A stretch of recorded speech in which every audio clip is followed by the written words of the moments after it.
Բարև ձեզ հարգելի հեռուստադիտողներ, Եվրոմեդիայի տաղավարում զրուցելու ենք ազգային ժողովի քաղաքացիական պայմանագիր խմբակցության պատգամավոր Սերգեյ Բագրատյանի հետ։ Պարոն Բագրատյան, շնորհակալ եմ հյուրընկալվելու համար մեր տաղավարում։ Պարոն Բագրատյան, եթե մենք հետևենք այսօր թե ինչ է կատարվում, համասնորապես Հայաստանի եւ Ադրբեջանի ղեկավարների խոսույթը, Ալիևը մի կողմից ասում է, գալու ենք Երևան մեքենաներով, ոչ թե տանկերով, ասում է հայկական բոլոր տեղանունները ադրբեջանական ծագում, մասնավորապես Սևանի մասին է խոսքը, Գյոչը, այս ամենը ընդգծենք, որ օգոստոսի 8-ից հետո, երբ որ նշում եք, որ օգոստոսի 8-ից հետո այլ իրավիճակ է, խոսույթը այլ է լինելու Ադրբեջանի հետ, սա մի կողմ, մյուս կողմից էլ տեսնում ենք, որ ի պատասխան սրա Հայաստանի ղեկավարը, ձեր թիմակիցները արձագանքի փոխարեն փորձում են, այսպես ասած, արդարացնել, ինչ են ասում են Ալիևը դա նկատի չուներ, սա նկատի չուներ, ռուսական քարտեզ նկատի չուներ, այսա, այդ դուք այս ամենին նորմալ եք վերաբերվում այս խոսույթին, հա։ Տեսեք, հասարակությունների միջև դեռևս հաշտություն չի կայացել։ Դեռևս թարմ են այդ թշնամական վերքերը, պատերազմի հետևանքներով բազմաթիվ խնդիրներ կան եւ հաղթահարելու համար այդպես չի որ որոշեցին ու ավարտվեց։ Այսինքն հասարակության մեջ դեռևս այդ խոսույթը այո դեռ տեղ ունի եւ Հայաստանում եւ Ադրբեջանում դեռևս խոսում են տարբեր ակնկալիքների մասին, տարբեր ձգտումների մասին եւ այդտեղ երբ որ պետության ղեկավարները հայտարարում են որ օգոստոսի 8-ին մենք հաշտության համաձայնագիր ունենք, որը պետք է նախաստորագրված է եւ պետք է դեռ ստորագրել, հասարակություններին սկսում են պատրաստել դրան։ Պատրաստելու ձևերից մեկը էր, որ օրինակ Ղազախստանից ցորեն պետք է գար Հայաստան, Ադրբեջանը թույլ տվեց, որպեսզի Ադրբեջանի տարածքում գա։ Հիմա դա էլ է ներկայացվում այսպես որ լավություն, բայց մենք գիտենք որ մինչ այս էլ այլ տարբերակով Ռուսաստանից հացահատիկը գալիս էր, բացի այդ Հայաստանը դա փաստ է, որ մշտապես հացահատիկի իր պաշարը ստացել է Արցախից, հիմնական մասը։ Շատ լավ։ Հիմա տեսեք, եթե գալիս է Լարսից, մի այլ խնդիր է, եւ ասենք թանգարանում է ապրանքը, բայց եթե գալիս է Ադրբեջանով Վրաստան երկաթուղով Հայաստան, կարճանում է ճանապարհը ավելի էժան է լոգիստիկան եւ ապրանքը ավելի էժան է ներմուծվելու։ Ճանապարհը կրճատվում է, այդ իմաստով է լավ։ Եվ հետո ինչի մենք մնանք մի ճանապարհի հույսին, երբ որ կարող այլ ընտրանքային բոլոր ճանապարհներից օգտվել։ Հիմա այս տեսեք, ասենք տարիներ շարունակ, այն ինչ որ հիմա ասում է Ադրբեջանի նախագահի կողմից, միշտ թմկահարվել է բոլոր ժամանակներում։ Ինչքան որ Լեռնային Ղարաբաղի խնդիրը կոնֆլիկտը եղել է, այդքան ժամանակ Ադրբեջանը այդ խոսույթը ունեցել Հայաստանը, այդ խոսույթը ունեցել երկուստ էլ հակադիր, երկուստ էլ իրենց հասարակություններին դուր գալու ձևով են արտահայտվել։ Հիմա որ Արցախի կորստից հետո էլ խաղաղության ներգործընթացից հետո էլ Ադրբեջանը չի փոխում իր հրետորաբանությունը։ Դե հիմա տեսեք 30 տարի երբ որ մարդը մի բան է խոսում, հնարավոր չէ էլի որ 1 տարում կամ 2 ամսում դադարեցնի։ Այսինքն այդ խոսակցությունները փոխվում են ուղղակի որակապես, այսինքն հիմա տեսեք, եթե դա ասվում է, որ մեքենաներով են գալու Հայաստան, մենք դիտարկում ենք անեքսիա, չէ, դիտարկում ենք, որ ոնց մեքենաներով են գալի, որ Հայաստանը գրավում է, բայց մյուս կողմից դիտարկվում է եւ Հայաստանն էլ է, չէ, մեքենաներով գնալու Բաքու։ Չի նշանակում, որ պիտի գրավի, այսինքն ճանապարհների բացումը ենթադրում է նաեւ այդպիսի բաներ։ Եթե մինչեւ ասենք դա մինչև օգոստոսի 8-ը այդ խոսակցությունը կար մենք դիտարկում ենք որ սա խոսքը ագրեսիվ ռետորաբանության մասին է հիմա տեսեք ասենք հիմա հենց մեր պատգամավորների շատերը տեսնում եք ազգային ժողովի դահլիճում տարբեր պահանջներ են դնում Ադրբեջանի վերաբերյալ տարբեր կարծիքներ են արտահայտում եւ եթե վերստես այդ խոսակցությունը դիտարկես ադրբեջանական հասարակության կողմից դա կարող դիտարկել ռևանշիզմ Հիմա դուք նույն հարթության վրա եք պարոն Բագրատյան դնում նրա կողմից հնչեցված հայտարարություններ, ընդ որում նա արել է բաց հարթակում, երկրորդն է ղեկավարի շուրթերից հնչեցված հայտարարությունը այլ է իսկ պատգամավորի կամ հասարակ գործիչների հայտարարությունը այլ կերպ են կալվում Ալիևի հայտարարությունը կալվում է որպես այդ երկրի նկարտումներ նրա այսպես ասած ցանկություն իսկ մենք շատ լավ գիտենք առաջի անգամը չէ որ ծանոթ ենք Բաքվի Ալիևի հրետորաբանությունը ինձ թվում է ես էլ դուք էլ շատ լավ հասկանում եք թե նա այս ամենը ինչ դողատակերով է ասում ինչ հրետորաբանություն Չէ առաջի դեմքերի վերաբերյալ հիմա տեսեք Եվ նախկին ժամանակներում եւ այդ մասին խոսեցել է երրորդ նախագահ եւ երկրորդ նախագահ, որ իրենք բոլոր ժամանակներում տարբեր իրավիճակներում միշտ պահել են կոռեկտության սահմանները։ Եթե հիշում եք, մենք ասում ենք մենք երբեք Ադրբեջանի նախագահին կամ ժողովրդին չենք վիրավորել։ Եվ երկրորդ նախագահն ասաց իր խոսքում եւ երրորդ նախագահն, որ այդ խոսույթը մենք չենք օգտագործել։ Եվ չի օգտագործում նաեւ վարչապետը։ Մենք չի վիրավորում դիմացի երկրի ժողովրդին կամ ղեկավարին։ Հիմա սա հայկական կողմի պահվածքն է ներողություն եւ այն ժամանակահատվածում, երբ որ Հայաստանը լավ դիրքերում էր գտնվում այդ կոնֆլիկտի հետ կապված եւ որ վատ դիրքերում է գտնվում, երկու դեպքում էլ հայկական կողմի խոսույթը մնացել է բարձր մակարդակի, այսինքն չվիրավորել դիմացին, մյուս երկրին արտահայտությունը չանել, որոնք կարող են ժողովրդի վիրավորել, բայց մյուս կողմից, ասենք, եթե կա նման արտահայտություն, դա բնութագրում է տվյալ մարդկանց, տվյալ այդ հայտարարությունը անողին է բնութագրում։ Հիմա մենք չենք կարող որևէ երկրի Բայց դա ուղղված է մեր պետությանը հստակ արտահայտում է տարածքային նկրտում, չէ՞։ Օրինակ Սևան, ասում է Սևանը չկա, կա Գյոչա։ Ասում է ժամանակին Սևանը կոչվել է Գյոչա։ Մենք էլ ասում ենք, բայց դրանից առաջ էլ կոչվել է Գեղամալիչ, Գեղամածով։ Հիմա այս խոսակցության մեջ ինչ շահեց Ալիևը, ինչ գործեցինք մենք։ Մենք չաստապ նայենք։ Դուք ասած, որ ժամանակի Գյոչա է կոչվել, մենք ասում ենք չի, դրանից շատ ավելի առաջ Գեղամածով է կոչվել։ Հիմա իրենց ասած Գյոչան ասենք թե իրենք իրաց բնակչությունը, որ այդ տարածքում ապրելուց է եղել, ադրբեջանցիներն եղել, դրանք Գյոչա են ասել այդ լճին։ Հիմա այդ չի նշանակում, որ մենք պետք է ասենք, վայ, ինչի է դրա անունը Գյոչա։ Հիմա բանում մենք էլ Կիրովաբադին Գանձակ ենք ասել, չէ՞։ Հիմա որ որևէ մեկը ասենք, թեկուզ երկրի ղեկավարն ասի ժամանակին Կիրովաբադը Գանձակ էր կոչվում, սխալ չի, չէ՞ ասածը։ Բայց սա նշանակում է տարածքային նկրտում։ Մենք Վանալիչ ունենք, ասում ենք Վանալիչը մնացել։ Հիմա ասում ենք, որ Վանալիչը հայկական է, հայկական ունի, ուրեմն տվեք մեզ, դա չի նշանակում, չէ՞։ Հաստատի գոյություն ունեն որ Նիկոլ Փաշինյանը գնաց Վաշինգտոն, այնտեղ երկար բանակցեցին, փաստաթուղթը, ինչպես ասում են, խաղաղության պայմանագրի նախնական տարբերակն է, ինչպես ներկայացվում է, ու այնտեղ նրանց հետո ներկայացվեց, որ այ տեսեք, արդեն խոսույթը այլ է լինելու, այլևս անգամ էլ կետերում էլ ամրագրված է, որ կողմերը չպետք է միջամտեն ներքին գործերին, չպետք է տարածքային նկրտումներ հաստատեն։ Բայց մենք տեսնում ենք հակառակ, Ադրբեջանը ասում է փոխեք ձեր սահմանադրությունը, ասում են Սևա չէ, Գյոչա։ Այ խնդիրը դա է, որ ստացվում է օգոստոսի 8-ից ձեր կողմից, ձեր իշխանության կողմից տարածված փաստաթուղթը կարող առ ոչինչ է ու որևէ այսպես նշանակություն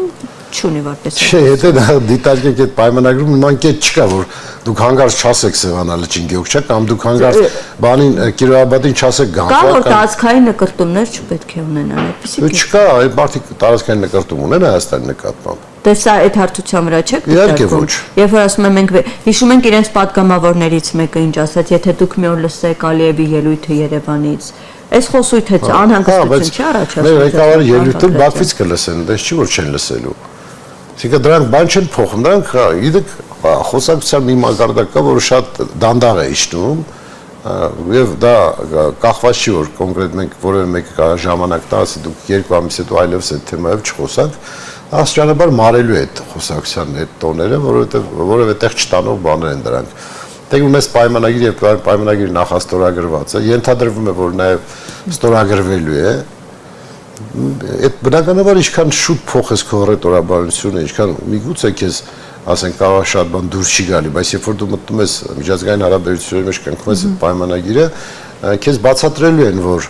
չի կարելի։ Տեսեք, ասենք Թրամփը ինչ ասում է, Իլհամ դու խիզախ տղա ես։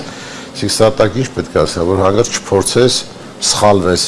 խիզախությունա որ դու եկել ես խաղաղության պայմանագիր ես կնքում եւ պարտավոր ես տեր լինես այդ խաղաղության պայմանագրի, որովհետեւ Նաև քննարկում են, եթե կողմերից որևէ մեկը խախտի, սանկցիաներ են կիրառվելու եւ այլ, այսինքն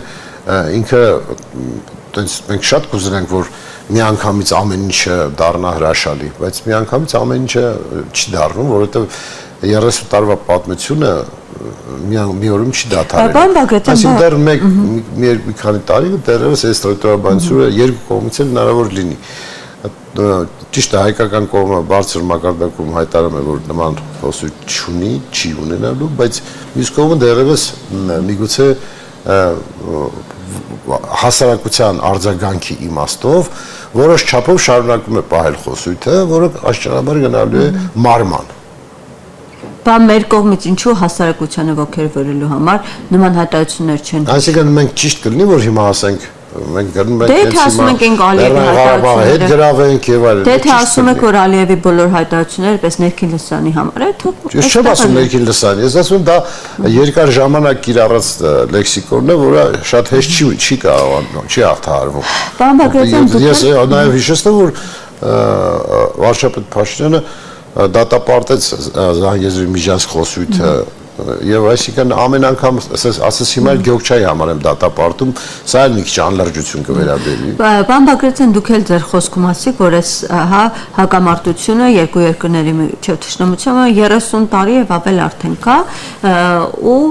հիմա դուք էլ որ ասում եք չի կարող միանգամից ամեն դեպքում այդ արյունը եղել է, պատերազմներ են երկու երկրների միջև եղել։ Հիշում եք, որ հենց արտաքին գործերի նախարարն էլ ասաց, որ եթե ստորագրվի էլ վերջնական տարբերակը, դա վերջնական երաշխիք չէ, որ խաղաղությունը կհաստատվի։ Հիմա այս որ երաշխիքներ չկան, ընդունում եք, որ ամեն դեպքում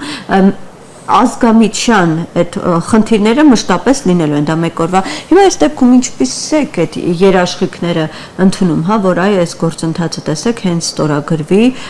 խաղաղությունը լինելու է, հռետորաբանությունը երկու երկրների միջև նվազելու է, առևտուր են ավելին ձեր թիմակիցները շատ են ասում առևտուր են անելու, մենք գնալու ենք Բաքու, էժան ապրանք են բերելու։ Մի կողմից ասենք ընդունում եք, որ այս խնդիրը խորն է, չի կարող հարթվել, մի կողմից էլ նման հայտարարություններ են հնչում։ Դե տեսեք, տնտեսական հարաբերությունները իրենց հետ բերում են բավականին լուրջ անվտանգային երաշխիքներ, այսինքն եթե մենք թրիպը, այսինքն Թրամփի ուղին մենք իսկապես այլևս գործողության մեջ դրվի, պայմանագիրը վերջնական կնքվի եւ մտնի գործողության մեջ, դա ինչ է ենթադրում, չէ՞, հսկական փորձագիտական խմբեր, նաեւ կառույցներ են լինելու անվտանգային մարմինների ամերիկյան, որոնք պիտի ապահովեն անվտանգությունը բեռների։ Հիմա պատկերացրեք, երբ որ այդ սահմանով միջազգային կառույցները արդեն իրենց գրասենյակներն են տեղաբաշխել, ագնում են շատ լուրջ աշխատանք Միջին Ասիայից, Չինաստանից, Հնդկաստանից բեռներ են գալի դեպի Եվրոպա եւ այդ ամբողջ Հայաստանի տարածքով է անցնում եւ սա չի կարող լրացուցիչ երաշխիքներ չլինել անվտանգային իմաստով։ Տեսեք, նույնիսկ Լեռնային Ղարաբաղի կոնֆլիկտի ամենաեռուն ժամանակներում միջազգային հանրությունը եւ բավականին լուրջ անվտանգային ուժեր կենտրոնացրել, որ հանկարծ չվնասվի նավթի խողովակաշարը։ Այսինքն միջազգային կառույցները հսկայական միջոցներ ներդնելով, կոնսորցիումներ ստեղծելով եւ ռեսուրսներ ներդնելով, արժի որ պատրաստ չեն որ կորցնեն այդ որ իրենց շահույթները։ Եվ նույնը դառնում է նաև Հայաստան, երբ որ Հայաստանով ասում են տարածաշրջանային կոմունիկացիաները, ինքը լրացուցիչ անվտանգային բարձիկներ է ձևավորում։ Այսինքն այդ ժամանակ եթե դու փորձում ես որևէ օրինակ տնի Սյունիքի հետ կապված դե տարածքային ինչ-որ խնդիր է առաջանում, բնականաբար Ադրբեջանը չի կարող հաշվի չառնել, որ ամերիկյան մասսալ ռազմական կառույց կա այդտեղ։ Այսինքն ամերիկյան զինվոր կա ի վերջո այդտեղ։ Ամեն մասնավորը պետական է, ամերիկյան զինվորը, ամերիկյան ռազմական կառույցի ներկայացուցիչը։ Բայց իրենք դուք լսել եք, օրինակ ես չեմ հանդիպել ամեն դեպքում նման հայտարարություն, որ ամերիկյան կողմը պատրաստ է այստեղ, ինչպես նշեցիք, զինվոր կամ բազա տեղադրել։ Նրանք անվտանգությունը ամերիկյան կողմի վրա, Ադրբեջանը նույնպես հայտարարում է, որ տարածքի անվտանգությունը, բեռների անվտանգությունը պիտի ապահովեն ամերիկյան կողմը։ Իրենք էլ են դա հայտարարում։ Իսկ ամերիկյան կողմը ո՞նց է անվտանգությունը ապահովելու։ Ու չի կարող վիրտուալ ապահովել, պետք է ներկայություն ունենա, որ ապահովի, պետք է կառույց լինի, պետք է մարդիկ պատրաստ իրեն ցանկացած խնդիրների, որովհետև այդ ճանապարհով հասկական բեռներ են, հազարավոր տոննաներով բեռներ են գնալու։ Պետք է անվտանգությունը ապահովեն, անվտանգությունը ապահովում են ռազմակառուցված կառույցները, մասնավոր ընկերություններ կլինի, թե ինչպիսի արդեն ձևը ամերիկյան կողմը կորոշի, բայց հնարավոր չի դու 40 կիլոմետրից սահման պահես առանց ռազմական ուժի։ Բնականաբար լինելու է դա։ Այլ հարցը, որ մենք դա օգտագործել է կոնկրետ այս սահմանի այդ հատվածի պահպանման, բեռների պահպանման համար, ոչ այլ նպատակով։ Բայց սա ազդակ է, որ որևէ մի տարածքային նկարտում պետք է հաշվի առնի, որ այս տարածքով ասում են բազմաթիվ երկրների շահեր եւ ընդհատել տնտեսական գործունեությունը որևէ ընթացքում, այսինքն նավթային խողովակաշարը փակել եւ ասենք մի ամբողջ տարածաշրջան խնդիր առաջացնել, դա որևէ մեկը թույլ չի տա։ Այսինքն սա բերեց նորամտանգային հնարավորություն։ Բայց մենք պարոն Բագրատյան լսում ենք, դուք էլ ձեր խոսքում եք նշեցիք, որ անգամ ստորագրումից հետո էլ դեռ Ալիևը շարունակում է հնչեցնել Զանգեզուրի միջանցք արտահայտությունը, ու հետո արդեն նոր Նիկոլ Փաշինյանը սկսում է Իրանից պարզաբանել, այսինքն կողմերը ստորագրել են փաստաթուղթը, բայց հիմա նոր փորձում են հասկանալ, թե այս տերմին ասելով ով ինչ նկատի ուներ։ Իրերից հարց ու պատասխանով պարզաբանում են ունենում, դու Զանգեզուրի միջանցք ինչու ասացի, ինչու էսպես, բայց դա ստորագրումից արդեն հետո ամիսներ անց։ Բայց քան ինչ։ Միգուցե Ալիևի շատ էլ ձեռնտու չէր այդ պայմանագիրը, բայց քանի որ աշխարհի հզորները ստիպում են, որ պետք է նստեք եւ պատերազմը պետք է դադարեցվի տարածաշրջանում, այնպես չի որ որևէ կողմ այս երկրներից որևէ մեկ անգամ ռեսուրս պոտենցիալ ունի, որ կարող է հրաժարվել եւ առանց հիմնավորելու, ասել ես տարածքային պահանջներ ունեմ, բնականաբար ոչ Ադրբեջանը, ոչ Հայաստանը այդ ռեսուրսը չունեն միջազգային հանրությանը դիմադրելու եւ եթե աշխարհը որոշում է, որ պետք է այդ հաշտությունը կնքվի, ուրեմն պետք է կնքվի։ Եվ եթե որևէ մեկ կողմը մի քիչ ավելի, մի քիչ պակաս արտահայտություն է անում, ինքը էական նշանակություն չունի բուն գործընթացի վրա։ Պարոն Բագրատյան, խոսենք ինչ է կատարվում եկեղեցու շուրջ։ Նախ կարծես չեմ տեսել դուք, հա, որ գնում եք Հովանավանք։ Ես գնացել եմ, ես Կիրակի գնացել էի։ Նորմալ եք դուք դա պարոն Բագրատյան համարում, որ իշխանությունը փորձում է եկեղեցին, այսպես էլի բաժանումներ մտցնել։ Այ ով որ մասնակցում է Հովանավանքի պատարագին, նա քրիստոնյա է, ու ընդ որում այն պատարագին, որը որպես այդպեսին եկեղեցական կանոնագրքի, ըստ եկեղեցական կանոնագրքի դա պատարագ չի համարվում, քանի որ կարգալույծ քահանայի կողմից է մատուցվում Ստեփան Ասատրյանի։ Այսինքն ողջ, այսպես կեղծ պատարագ է դա ստացվում է։ Դե հիմա դուք այդպես բնութագրեցիք, դա ձեր կարծիքն է, բայց հասարակության մի զգալի մասի կարծիքը այլ է։ Ասենք հասարակության մի զգալի մասը այլ կարծիք ունի։ Ասում են, քանի որ մեր եկեղեցին եւ եկեղեցական կարգը որոշումներ կան ընդունված, որ պետք է կոնկրետ կաթողիկոսը լինի կուսակրոն, որ պետք է պահել դա։ Եթե չեն պահել, ենթադրվում է, որ կարգալույս պետք է լինել, պետք է թողել այդ բարձր դիրքը, վեհարանը պետք է թողել։ Հիմա, եթե դրանից հետո նույն անձը կարգալույս է անում որևէ մեկին, չեն ընդունում այն մարդիկ, հասարակության այն մասը, որը չի ընդունում, որ կարելի է խախտել կանոնագիրքը եկեղեցական եւ մնալ կաթողիկոս, չեն ընդունում, որ այդ մարդ տվյալ այդ պահին այդ դիրքում գտնվող մարդը կարող է կարգալույս անել մեկ այլ քաղաք։ Մենք մի քանի անգամ ներկա ենք եղել այդ Հովանավանքի եւ այնտեղ ակնհայտ է դառնում, որ հիմնական մասը ձեր թիմակիցներն են, մարզպետներ, քաղաքապետարանի աշխատակիցներ, այսինքն անգամ նրանցից շատերը գալիս են ու դրսում կանգնում են, չեն ուզում մտնել եւ դրան մասնակիցներ, այսինքն անդադ որ դուք ներկայացնում եք հասարակության պահանջ, դա իշխանությունների ընդհանրապես պահանջն է ամեն դեպքում։ Դա ձեր դիտարկումներով այդպես է։ Դուք ասում եք, քանի որ այստեղ չկան հազարավոր մարդիկ, որպես այդպեսին պահանջ չկա, բայց մյուս կողմում, երբ որ կաթողիկոսի հրաժարական պահանջում եւ մարդիկ ասում են կաթողիկոսը չպետք է հրաժարական տա, կաթողիկոսի կողքը քանի մարդ կա։ Այսինքն եթե մարդկանց քանակով ենք նայում, այդտեղ էլ մարդ չկա, չէ՞։ Դուք արձագանքների։ Եթե մարդկանցով եք ասում, էլի, բայց ես գտնում որ երբ որ մենք խոսում ենք ռեալ օբյեկտիվ իրականությունից, ռեալ օբյեկտիվ իրականությունը խոսում է որ եթե եկեղեցական կարգը չի պահպանվել այն հոգևորականը, որ չի պահում այդ կարգը, նա պետք է զիջի, պետք է թողի ծառայություն։ Լավ, ընդունենք թե ձեր նշած խնդիրները եթե կան, այդ ամենը գոյություն ունի հոգևոր խորհուրդ, կանոնագիրք։ Դա եկեղեցու ներսում ենք շատ երկրների օրինակով տեսել ենք նույն Վատիկանը, հա։ Իր ներսում էլ տեսնում ենք աղմուկ արույց բացահայտումներ։ Բայց դուք երբևէ նկատել եք օրինակ որ այլ երկրի կառավարություն միջամտի եկեղեցու խնդիրներին։ Դե դուք Վատիկանը օրինակ վերեցիք, Վատիկանը առանձին պետությունն է, Վատիկանի կաթոլիկ եկեղեցում էլ կան, հենց Վրաստանի եկեղեցում էլ մենք հաճախ ենք մամուլում հանդիպում խնդիրներ, բայց որևէ երկրի իշխանություն իրեն իրավունք չի վերապահում խնդիր։ Այսինքն այստեղ ավելի շատ ինչպես չի վերապահում, Վրաստանում վերապահել, միջամտել է Ոնց է ասում որ չի միջամտել։ Ինչ առումով է միջամտել։ Նույն կարգի բաներով, նույն կարգի եկեղեցին փորձել է միջամտել քաղաքականությանը, արգելել են եւ բավական լուրջ խնդիրներ են առաջացել եւ եկեղեցին է դադարեցրել այդ։ Այսինքն այն ինչ որ հիմա Հայաստանում կատարվում է, այլ երկրներում այդ փորձը կա, տարբեր դիրքային։ Հիմա այս փաստերի հետ մենք համաձայնենք, ստացվում է, որ այս ամենը ոչ թե դժգոհությունները, հա, իշխանությունները գալիս են ոչ թե նրանից, որ ինչ որ խախտվել է, հա, կուսակրությունով, այլ այս ամենը ընդհանրապես ունի քաղաքական դրդապատճառ, այն որ ինչ որ փուլում պատերազմից հետո, պարտությունից հետո եղել է հրաժարականի պահանջ, այսինքն պահանջը քաղաքական է։ Ոչ թե ընդհանրապես կրոնական ու խախտումներն են պահանջել։ Հիմա որևէ իշխանություն, եթե մենք ասում ենք իշխանության ճյուղերի տարանջատում, ասենք օրենսդիր իշխանությունը